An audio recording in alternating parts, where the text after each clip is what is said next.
For centuries, artists have made multi-part series, undertaking subjects on a scale not possible in a single work.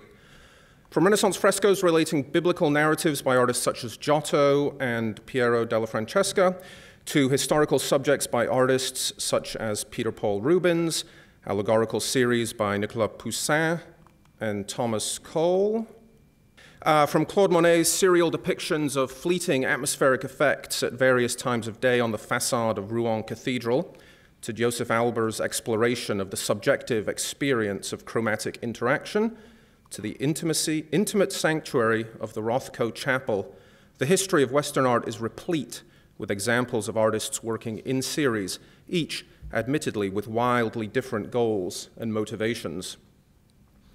Working in series became especially prevalent in the 1960s as artists dedicated to metaphysical, conceptual, minimalist, and pop approaches explored the potential of serial procedures and structures.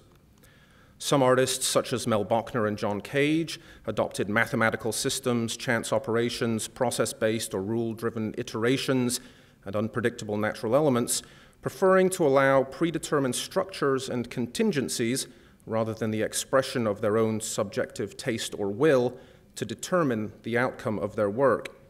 Others, such as Sol LeWitt, Carl Andre, and Dan Flavin, made modular works composed of standardized units, embracing the materials and processes of the industrial factory assembly line. Others, Andy Warhol foremost, adapted the techniques and imagery of mass media, commercial production and marketing, appropriating and exposing the mechanisms of desire that underpin celebrity and commodity fetishism. Others still adopted subjects, strategies, or techniques from one or more of these modes of working. Many prominent figures of this decade conceived and produced series at Gemini GEL, the renowned Los Angeles Artists Workshop and publisher of fine art limited edition prints and sculptures. The practice has continued to the present day. More than 70% of the artists who have been invited to work at Gemini since its founding in 1966 have made distinct series. Coinciding with Gemini's 50th anniversary, the exhibition, The Serial Impulse at Gemini GEL, sheds light on this phenomenon by showcasing, in their entirety, 17 serial projects developed by 17 artists at the workshop over the past 5 decades.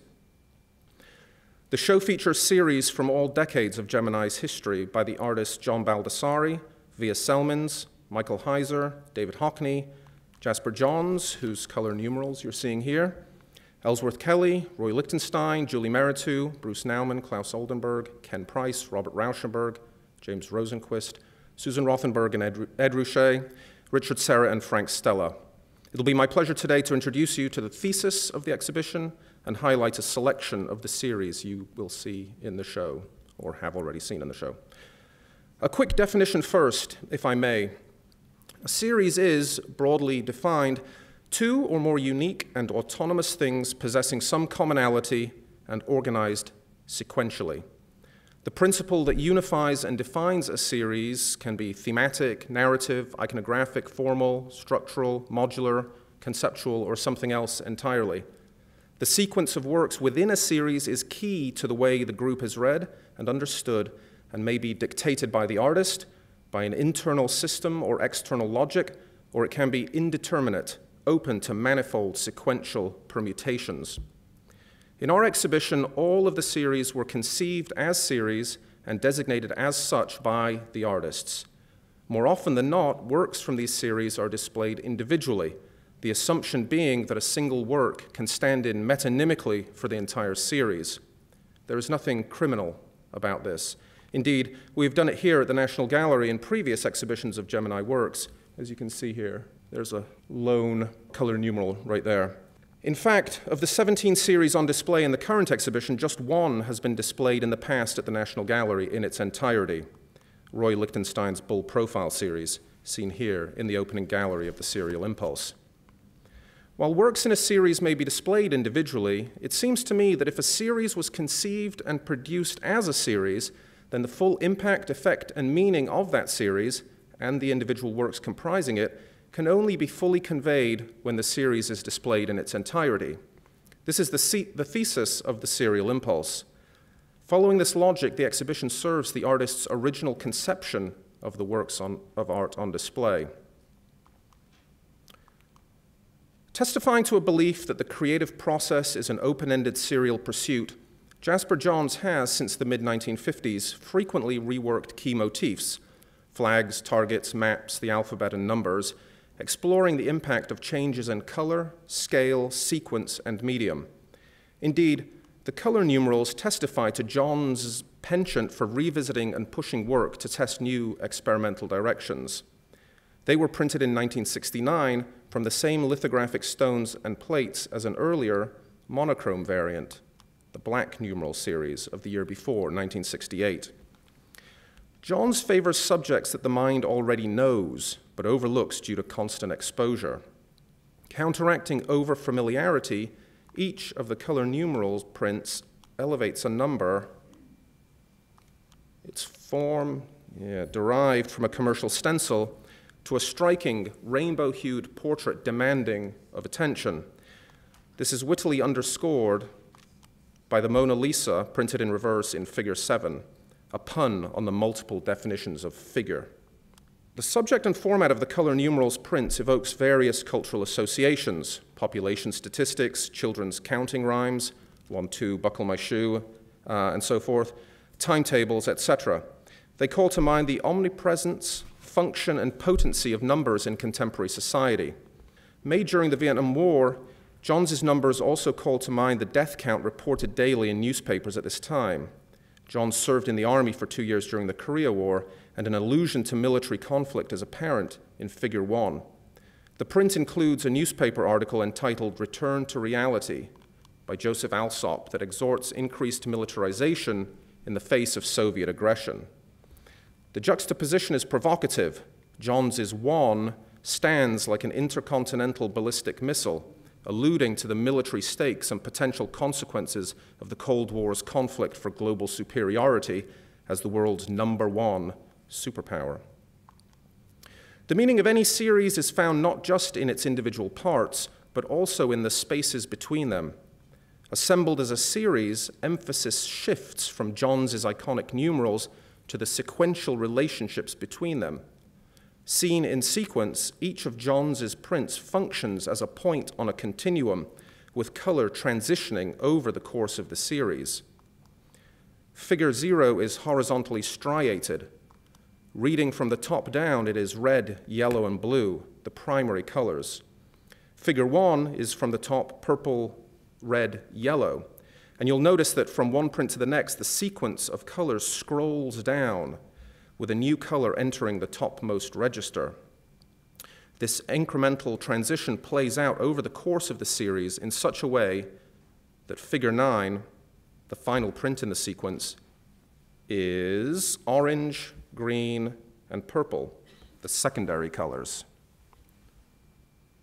This succession is color-coded by Johns' signatures, which match the topmost hue in each print. So red, green, orange. While Johns' numerical sequence could, in theory, extend indefinitely, color numerals demarcates a terminal arithmetic progression, its finality indicated by the rigorous conceptual transition from primary to secondary colors and reinforced by the heavy white outline of Figure 9, which reads like a big, colorful stop sign. Seen in totality, it becomes apparent that the subject of Johns' series is the 10 base digits of the decimal system, the foundation of modern Western mathematics, and a system derived centuries ago from humans' 10 fingers. Johns signals the embodied origin of the digital system by inserting an imprint of his hand in Figure 7, aligning fingers and numerical figures, digits and digits.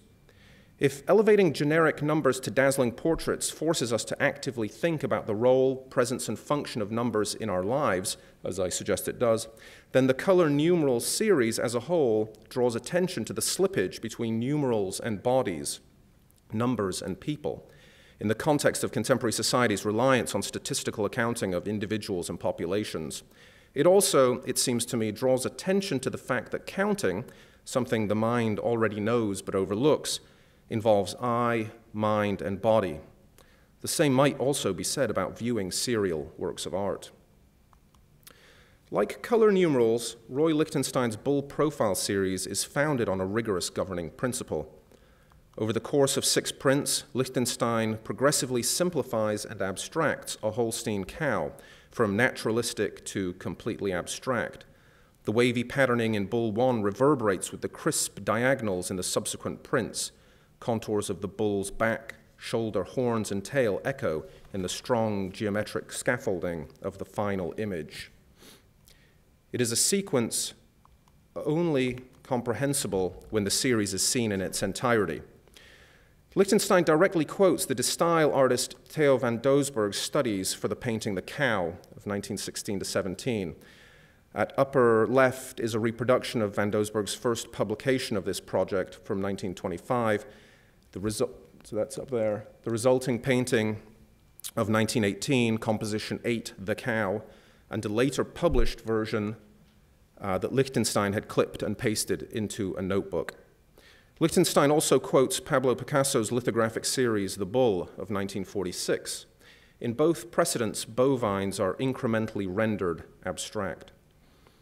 Picasso's and van Doesburg's works testify to the modernist belief that universal truth might be revealed through distillation and abstraction.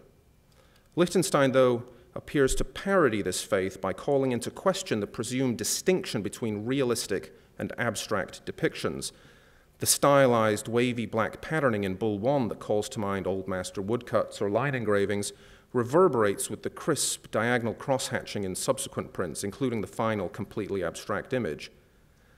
This visual rhyme calls attention to the fact that all two-dimensional images are composed of lines, marks, and patterns that have, over time, come to stand in as conventional representational strategies for depicting three-dimensional objects, or, as Lichtenstein himself put it more simply, and I quote, "Nothing is more abstract than anything else to me. The first one is abstract, they're all abstract." In both John's and Lichtenstein's series, the key to understanding lies in the relationships between the individual components. An exhibition is, in this regard, the best format in which to explore the notion of seriality, as the physical space and architecture of the galleries pace, connect, and unite the experience of each series, activating the relationship between part and whole. Perhaps nothing in the exhibition exemplifies this more explicitly than the pristine, semi-gloss surfaces of Ellsworth Kelly's painted wall sculptures, which hover perceptually and paradoxically between flatness and infinite depth. The play of light and shadow on natural and man-made surfaces has long been of interest to Ellsworth Kelly. Indeed, his abstract compositions are derived from observed reality. Architectural details, roof lines, windows, and natural phenomena, shadows, reflections, are reference points, if not direct models, for his abstract compositions. Isolated, flattened, enlarged, and disengaged from their mundane context, these details assume potent presence. Kelly's photographs, a selection of which you're seeing here, testify to the visual acuity that informs his abstract work.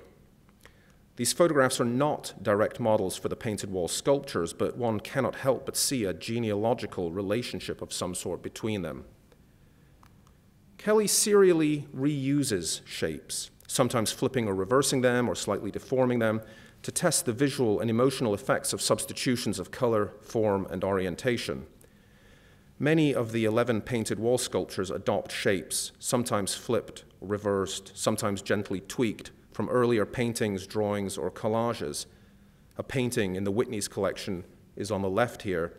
Light green panel from the Painted Wall Sculptures series is on the right. And in this series, Kelly repeats color and shape. Indeed, the 11 panels conform to just 6 distinct trapezoidal configurations, which you see grouped here. The pristine, semi-gloss monochromatic surfaces of the painted wall sculptures declare their irreducible flatness even as their eccentric geometries suggest spatial ambiguity and perspectival recession. They paradoxically hover perceptually somewhere and everywhere between surface, depth, and mass. Seen as an ensemble, the dynamic formal relationships between the panels activate the gallery space and create an immersive, sensual, and sensory environment. As our eternally youthful model, Sidney Felsen, co-founder and co-owner of Gemini, demonstrates here, the series makes you keenly aware of your body in the gallery space as you move around, exploring how Kelly's acute and obtuse angles relate to one another, to the rectilinearity of the architecture, and to your body, depending on position, perspective, and vantage point. Repetition of shape and color within the series is key to this, providing some standard against which variation and substitutions may be compared and judged. I think this photograph provides excellent evidence that Kelly succeeded in this project in fulfilling his desire for the viewer to, quote, read shape as a solid mass. You're a natural model, Sidney. Repetition and recombination are integral to Frank Stella's Black Series 1. The 9 Black Series prints relate closely to large monochromatic canvases known as the Black Paintings that Stella completed between 1958 and 1960. The stripes of the Black Painting extend to the edge of their canvas supports, but in the prints, Stella positioned the striped fields in the sheet's lower left quadrants. This format unifies the series and shifts focus from the symmetry and repetition of the striped patterning to the relationship between striped field and buff tinted paper. Stella preferred to emphasize the formal aspects of his work, famously declaring that what you see is what you see. Yet he conceded that the Black Series gives rise to emotional ambiguities. Indeed, the hand-drawn unevenness and inky blackness of the stripes suggest a somber mystery that is underscored by the print's evocative titles. Stella called them downbeat. The titles refer to all manner of black or dark subjects, including references to Nazi slogans, Arbeit macht frei, Die Fahne hoch, Brooklyn slum neighborhoods, Tomlinson Court Park and Clinton Plaza, New York nightclubs, Club Onyx and Seven Steps, and the architecture of death and madness, Getty Tomb and Bethlehem's Hospital. The Black Paintings were not initially intended to comprise a strict series, and they do not follow a definitive sequence. Neither the paintings nor the prints follow an internal sequential pattern of development, but there are clear formal relationships between individual prints, and the systemic structure of the striped patterns is evidence of an internal integrity that defines the series as such. This is made clear when viewed sequentially, as on the walls in the exhibition. The effect is akin to a flip book, as the shift from one page to the next highlights the uniformity and modularity of the series, as well as the repetitions, differences, and internal formal relationships between the individual prints. Dating from 1967, Stella's is the earliest series in the show. Julie Meritou's large-scale 4-part work, Myriads Only by Dark, was published just last year, making it the most recent work in the show. Bilaterally symmetrical and vaguely cruciform, the distribution of calligraphic marks, daubs, and sprays in the first panel of Myriads Only by Dark resembles, at least to my eye, a splayed and messily dissected human body. Dripping rivulets of gray ink and bracketed by handprints, it calls to mind art historical precedents like Matthias Grunewald's Isenheim altarpiece of 1512-1516, Rembrandt's Slaughtered Ox, or even Yves Klein's Blue Anthropometries. Meritou's print is subtitled Unfolded Body Map, which would seem to support such a reading. In the second print, the mass disperses into myriad feathery gestures and staccato marks. Its subtitle, Mathematics of Droves, calls to mind population and migration statistics. In the third and fourth prints, skeins of calligraphic strokes appear to coalesce around a nebulous chasm that eventually resolves into a colorfully tinged rhombus. The subtitles of these panels, Indigene and Origin, connote ancestral and geographic roots. Invoking anatomy, cartography, and migration patterns, Myriads appears to cast identity as a blend of individuality, history, and collectivity. Meritou was born in Addis Ababa, Ethiopia. In 1977, when she was a child, her family fled the country, emigrating to the United States as the Somali Democratic Republic invaded Ethiopia. She has said, and I quote, "One of the first points of departure in making my work was an investigation of who I am as an artist. It developed into a self-ethnographic project for which I began to dissect my lineage and ancestry in an effort to further understand the formation of my own identity. My fascination was with the numerous conflicting stories, histories, and disparate cultures that, through time and place, came together to make me." End quote. Proceeding from left to right, Myriads would seem to offer a visual analog to Meretu's self-ethnography, a systematic untangling or dissection of the effects of history, heritage, and geography on the formation of personal identity. Myriads is a unique case in our exhibition. Each of the prints and sculptures that make up the series in our exhibition are autonomous, approved by the artists to be distributed independently. Well, Meretu originally conceived of Myriads in such terms as a series comprising 4 autonomous prints. However, when she had completed work on them, she decided it was important that they always be seen together, so she reconceived Myriads as a single 4-panel work. In the monumental outdoor sculpture and land art for which Michael Heiser is best known, much of which involves cutting into the landscape of the American West, he welcomes, even courts, the contingent effects of atmospheric, environmental, and meteorological intervention. In tune with this aesthetic and conceptual bent, Heiser made scrap metal dry points from salvaged waste aluminum from the California aeronautical industry. Sheets of metal with visually interesting evidence of physical wear, scratches, scrapes, or chemical deterioration, oxidation, corrosion, were trimmed into discs. Disc sizes were calculated according to a geometric theorem that dictates equivalence between the area of one circle and the area of 4 smaller circles inscribed within the original circle that each intersect at the center of the larger circle and a single point on its circumference. Got that? Like so. Heiser segmented a selection of the smaller circles and composed each print by arranging a set of plates, 1 large circle and the pieces of the 4 smaller circles, so that each print, from left to right, illustrates the spatial equivalence dictated by his geometric theorem. So this, the area of the small segments, semicircles, triangles, and circles, is equivalent to that, the area of the large circle at right. Heiser had been exploring variations of this geometric theorem in massive earth drawings and public sculptures, including this one originally installed at the Michigan State Capitol Complex in Lansing, but since dismantled, the title of which is "This Equals That." Once segmented, the aluminum plates were inked and printed using a high-pressure press. The result is the series scrap metal dry points.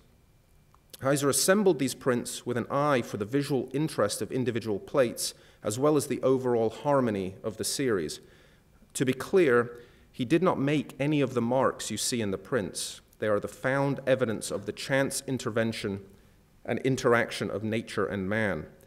In a magnificent blend of chance and choice, Heiser subjected these accidental found marks to a rigorous and rigid structure, sizing the plates according to his mathematical formula.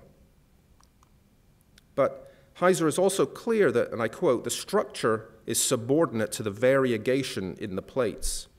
Despite their industrial waste origins, the scrap metal dry points evoke a variety of natural and organic illusions: lunar landscapes, colonies of microorganisms under magnification, wood grain, and even crystalline morphology." Considered altogether, the series has, in Heiser's word, a pulse, suggested visually by the harmonious relationships between parts and wholes, the rhythmic arrangement and progressive scale of the plates, and the variable density and intricacy of the chance-determined surface markings. Heiser's shapes add up to the proof of a geometric theorem tested in 6 permutations: this equals that. In Ed Ruscha's Cityscapes series, the artist tests the limits of the serial structure of language, asking, in effect, what meaning does a series of words add up to? The sequence of blanks in each print in this series corresponds to a menacing message transcribed faintly in the print's lower margin. In this print, for example, the blanks correspond to the message, "Stick up, don't move, smile." The threats are grimly serious, yet strikingly amateurish, frightening, and even unintentionally amusing. Another print, "Listen if you ever tell," concludes, "This no joke, I'm after you, stupid punk." Yet another reads, "A Colombian necklace for you." the blanks forming the schematic shape of a disjointed necklace. But the message refers not to a thoughtful gift of jewelry, but rather to a disturbing and grisly assassination technique apparently favored by drug dealers, in which the throat is, well, maybe best to just Google that if you're interested. My 6-year-old daughter is in the audience, and I should probably avoid nightmare-inducing descriptions. Sorry. Anyway, many of the threats in Cityscapes are pure fabrications concocted by Ruscha, but at least one mimics the language and layout of a note used in a real bank robbery. Another quotes Ed Kienholz's and Nancy Redding Kienholz's Bear Chair sculpture of 1991, a sculpture about the horror of child abuse that I'll refrain from showing for reasons already cited. I'll just say that Ruscha's print rehearses a threat scrawled on a little girl's desk in the Kienholz's Bear Chair that reads, "Listen, if you ever tell, I'll hurt your mama real, real bad." It's grim stuff. Ruscha has long mined the relationship between the meaning and the appearance of words, or disappearance in this case. Cityscapes calls to mind the cut-and-paste technique of ransom notes, the redaction of sensitive documents, or the appearance of abstract works of art. The implicit correspondence between censored blanks and transcribed words highlights the serial structure of language. Meaning is generated through sequences of interchangeable components. It also underscores the importance of shared reference points for understanding.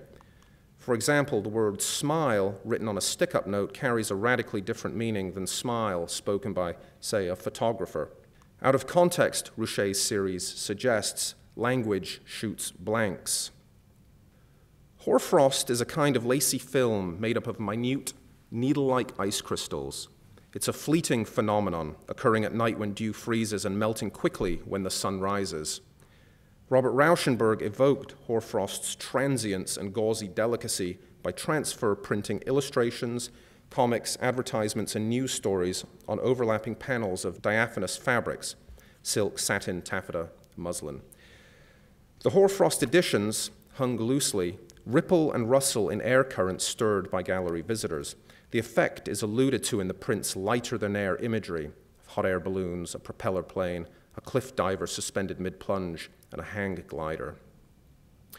Rauschenberg sought to blur the distinction between art and life, declaring, "I think a picture is more like the real world when it's made out of the real world." All of the newsprint in the Hoarfrosts is from editions of the Los Angeles Times gathered in September 1974, linking the series to a specific date and place in the real world. But shadowy and blurred, veiled and spectral, the Hoarfrosts convey this link as tantalizingly elusive, as ephemeral as the series' frosty and transient namesake.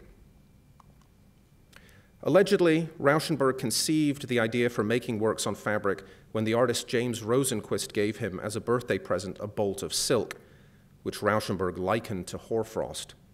In 1959, Rauschenberg had undertaken a series of transferred drawings based on Dante's Inferno.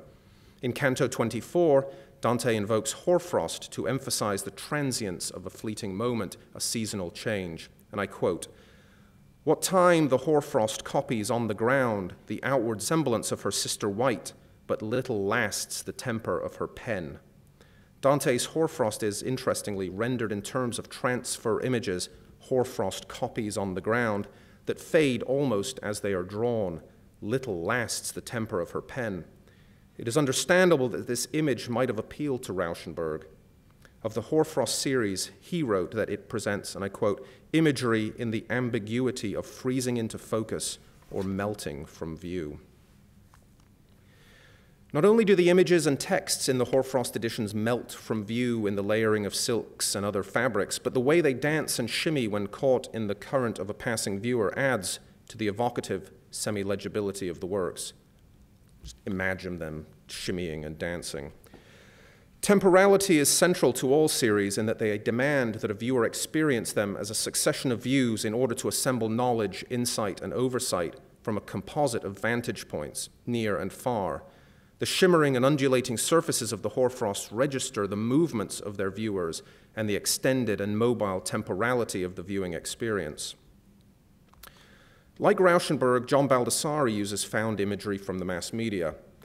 Baldessari has likened his process to being a scavenger in an image junk pile, selecting random pictures and trying to put them back together in some way, reassembling them. The series, A French Horn Player, A Square Blue Moon, and Other Subjects, is composed of photographic images from advertisements, magazines, newspapers, and films that Baldassari selected from his extensive collection he began amassing in the 1980s. Specific sources are occasionally obvious. The Imperial Star Destroyer from Star Wars, for example. But Baldassari cropped his found images and masked out key features to frustrate easy identification and reading. Colored discs mar faces. They follow a personal symbolic color code. Red means danger, green safety, yellow chaos, chance or madness, and blue perfection. These discs reduce individuals to generic types and recall surrealist and Dada techniques of defacing and fragmenting the body. René Magritte's well-known and oft-parodied painting Son of Man springs to mind. For Baldassari, meaning occurs when images are in what he calls magnetic proximity. The provocative juxtaposition of disparate montage images triggers myriad chance associations, speculative interpretations, and disjointed narratives prompted by familiar filmic tropes and actor lookalikes. This is probably some sort of payoff scene in a movie about corruption or espionage, but is the red dot face that of Roger Moore? What kind of cheesy 1980s romance movie is this scene from? Why are 3 bears in a canoe with a person? And what does this have to do with Star Wars and a French horn player? And what does that dangerous red dot represent? Baldassari's work thematizes, in his words, the tautness and tension between parts and wholes. Its fragmentary and contingent nature requires viewers to complete or provide meaning to the images and their arrangements. It's an effect that Baldassari has likened to, quote, someone sitting in front of the TV making his or her own movie with the channel changer, end quote. And it's one that is multiplied when this series is seen in its entirety. As French horn player mines the manifold nature of images' potential meanings, Bruce Naumann's provocative series, Fingers and Holes, also reveals the multivalency of sign systems. The series began when Naumann challenged himself to draw his right hand with his left hand and his left hand with his right. He annotated each drawing with the number of holes formed between a given number of fingers. This one, you'll notice, is inscribed in reverse, 4 fingers, 1 hole. 4 fingers, 1 hole. And there's a little symbol, a circle in this case, that describes geometrically that configuration of fingers and holes. Naumann made 7 permutations of fingers and hole, 7 permutations of finger and hole configurations. It is by no means an exhaustive exercise, but by identifying his hand studies in terms of solids and voids, Naumann translated anatomical sketches into the language of algebraic topology, a branch of mathematics he had studied in college. Topologists investigate constant properties, such as solids and voids, of objects subjected to various deformations. In this mathematical field, the classic example is the illustration of a coffee cup and a donut as topological equivalents. Each, although looking very different superficially, has an unbroken surface surrounding a single hole. Topologists call a coffee cup and a donut homeomorphisms. Naumann has called them, quote, things that don't look alike that morphose into the other, end quote. Fingers and Holes is about transformation, topological, visual, and also, as it turns out, linguistic. Naumann's hands are also equivalent to topology's 3 fingers, 1 hole, which, illustrated as a circle with a line through it, is also, as Naumann has pointed out, kids' sign language for sexual intercourse. In Naumann's words, innocent, funny, simple.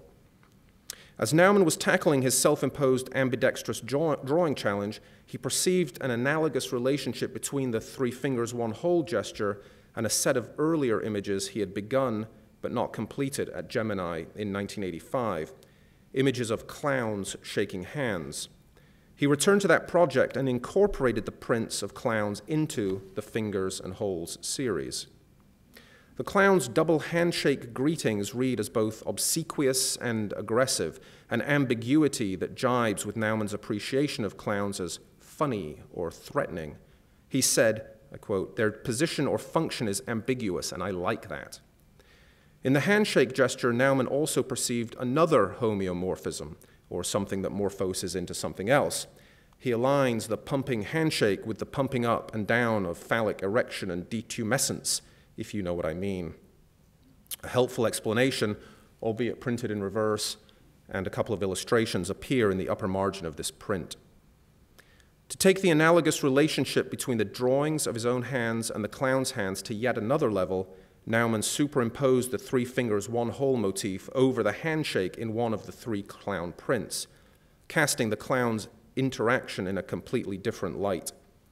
Naumann's startling equivalences coax slippery meanings, puerile but logical, from an ostensibly simple and august aesthetic subject, the artist's hand. The weather might have seemed like an inviting subject for David Hockney, an Englishman visiting Los Angeles in 1973.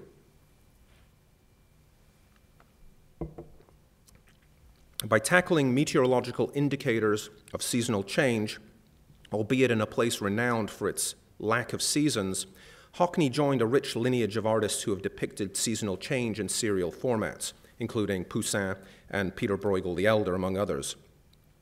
Hockney also found guidance in 19th century Japanese woodblock prints by Katsushika Hokusai and Impressionist paintings by Claude Monet.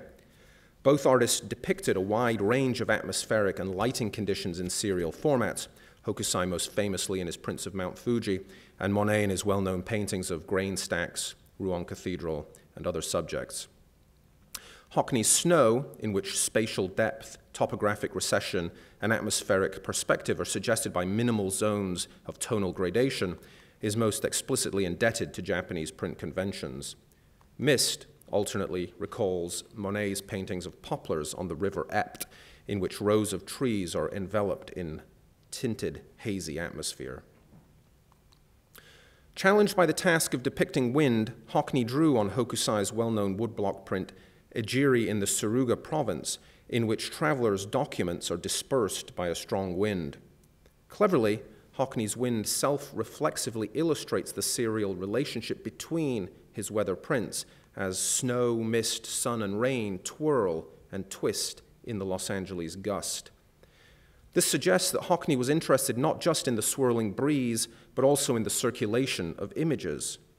It is a self-referential motif that recalls James Gillray's 1808 print, Very Slippy Weather, in which meteorology is conflated with the art market as a man slips and spills his money outside a print shop window full of Gillray's own prints.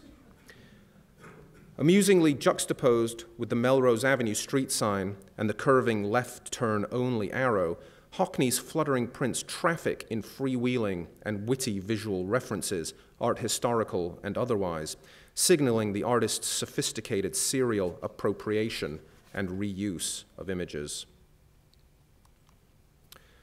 Forcing thick, oily paint stick and waxy lithographic crayon through mesh window screening with his hands and feet, and pouring and flinging viscous melted paint stick, Richard Serra created thick drawings of irregular circular forms on copper printing plates. These drawings were transferred photographically to the same plates, etched deeply, inked heavily, and printed. The intense, pitchy blackness and encrusted texture of the resulting prints convey a weight, density, and physicality that matches the artist's muscular, full-body process. Seen together, rounds exert an almost gravitational influence on the surrounding space and architecture, conjuring up associations with black holes, solar eclipses, bomb blast craters, and even sonic booms. Serra has warned against placing too much significance in his titles, but the names of the heavyweight jazz and blues musicians from which the rounds prints take their titles seem appropriate. Titles include Bessie Smith, Billie Holiday, B.B. King, Sonny Rollins, and Bo Diddley. Serra has said of series that individual works can become critical of each other, and that the success of one depends on the subsequent and simultaneous development of others. Each of the rounds prints was developed in tune with the others. Serra's is a contingent process akin to the improvised call and response riffing of a jazz or blues ensemble. Only when all of the rounds are seen together can the overall differentiation of the unique but similar prints be fully appreciated.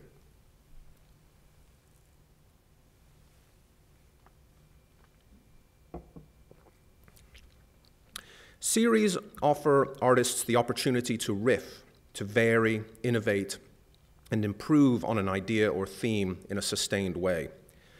Richard Serra has repeatedly declared, "Work comes out of work."